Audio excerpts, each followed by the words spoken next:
At least 250,000 people have filed past the Pope's body in St. Peter's Basilica, where he's been lying in state since Wednesday.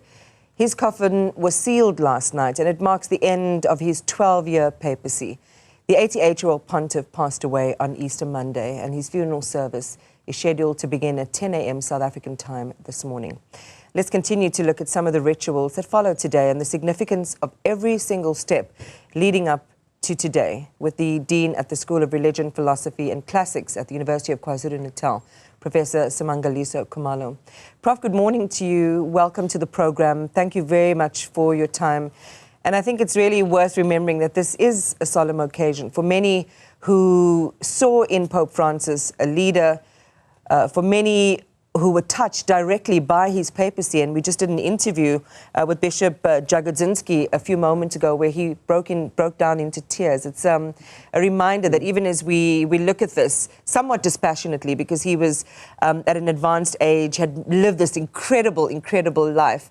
Again, so many people were directly connected to him, and it's a day of great mourning and sadness for a lot of people. I'd like us to start there.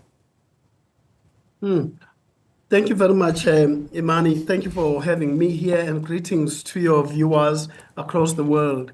In fact, as you do say, rightfully so, the loss that is being suffered by the 1.4 billion Catholics in the world, 272 million of them being Africans, and over 3.8 million of them being South Africans, is not only for the Catholic Church, it's also for the ecumenical church, meaning the church at large, the Christian community at large.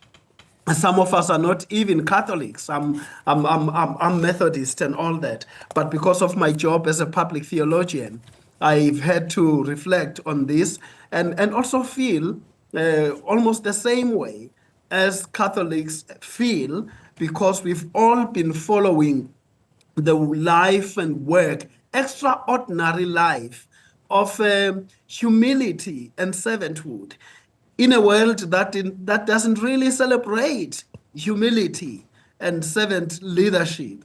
It celebrates war, it celebrates warriors, it celebrates generals and strong capitalists with money and all that.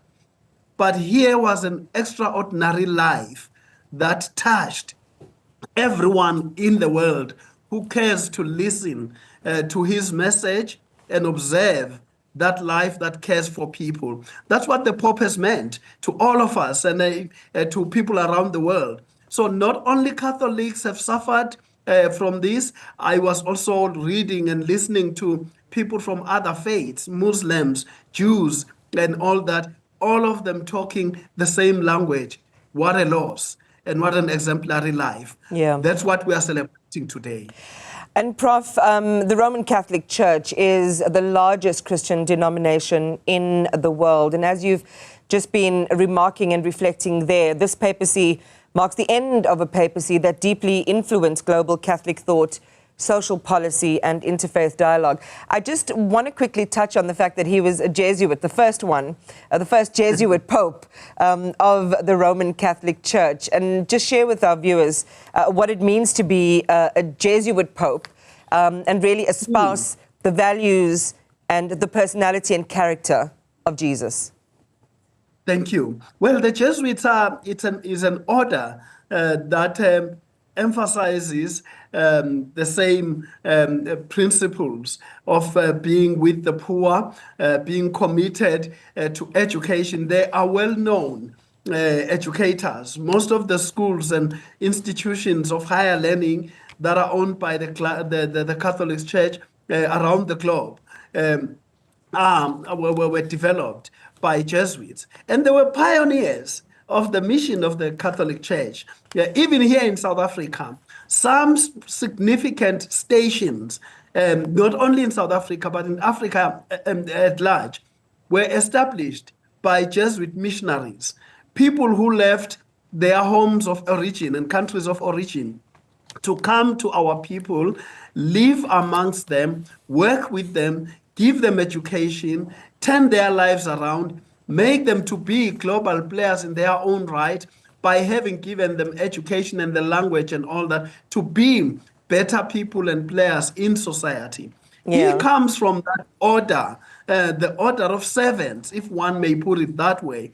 And in fact, the fact that he's the first one to come from that order and become a pope was, I would say, it was really a blessing to the Catholic Church, because what he has actually done, he has pushed the margins and the boundaries of the Catholic Church to push it back to the original aims and principles of the papacy. The papacy is not just simply because it's sitting in the throne of St. Peter as a place of prestige and power and authority and all that. It may have elements of that, but at the basic level, it is a place of service. Yeah. The papacy is a place where people in the world must have the picture of what the church is about in the world, especially a rapidly globalizing world and that we live in, that doesn't care for people, but it cares for power and prestige. And so he did exactly that. He has Yeah. served both the Jesuit order and the Catholic Church at large, and the Catholic community across the world can be proud of this servant who brought back the dignity of what it means to be church in the world. It's really interesting because at the time, you know, some thought it was quite paradoxical that it would be a Jesuit pope that was ultimately elected, because typically and traditionally they would eschew hierarchies and positions of power. But as you say, what a remarkable contribution he has made. And it has been an education into his life and legacy, because we've learned so much about his humility. And in fact, in a conversation that my co-anchor, Arabile, is going to have momentarily, we'll see the impacts, both politically, diplomatically, and specifically on the African continent. I want to shift, if we can, to what we will see today in terms of these very important rituals and burial milestones in the Catholic Church for the burial of a pope. We already saw yesterday the sealing of his coffin. It was it's a triple process, and really quite interesting to find out that, you know, there would be bags of gold and silver and copper that would be deposited into his coffin, along with other items and symbols. So talk to us today from the 10 o'clock hour, when we're expecting this funeral to officially get underway. What are some of the things and the important ritualistic milestones that we will be witnessing? Thank you. Well, it is very rich rituals that are going to be witnessed, and I'm moved by the fact that the news are interested in the rituals themselves, because rituals represent the theologies of the church. What the church believes in is always embedded and is seen through the rituals that are carried. Rituals also serve to educate society about the church itself and its beliefs, but they also bring about the awareness to the connection between the secular and the divine, the body, which is mortal, and the soul, which is immortal. Rituals help us to have a grasp of the invisible message from what is made visible through the symbols and rituals that we've had. You've already spoken about the coins that are going to be in there, the silver and the gold that's going to be put in the coffin. You've also been made aware of the large candle, the Paschal candle that is in there, and then there will be the mass for the dead and the absolution of the dead that's going to be said by the cardinal, and then there will be incenses that is going to be burnt around the altar and around the body 3 times, also symbolizing the Trinity, the God the Father, God the Son, God the Holy Spirit. It's going to be performed in them, then there will be the reading of the act of burial, which we actually do, and then the committal of the body to the world that is beyond.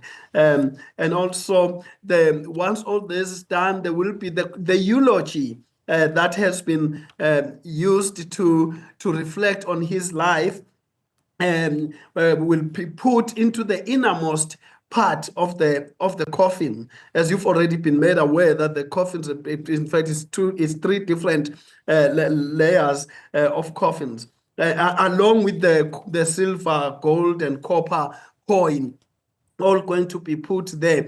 And interestingly enough, they will also put some kind of a document that talks about his and it's part of the eulogy, but his journey and contributions in life would be there.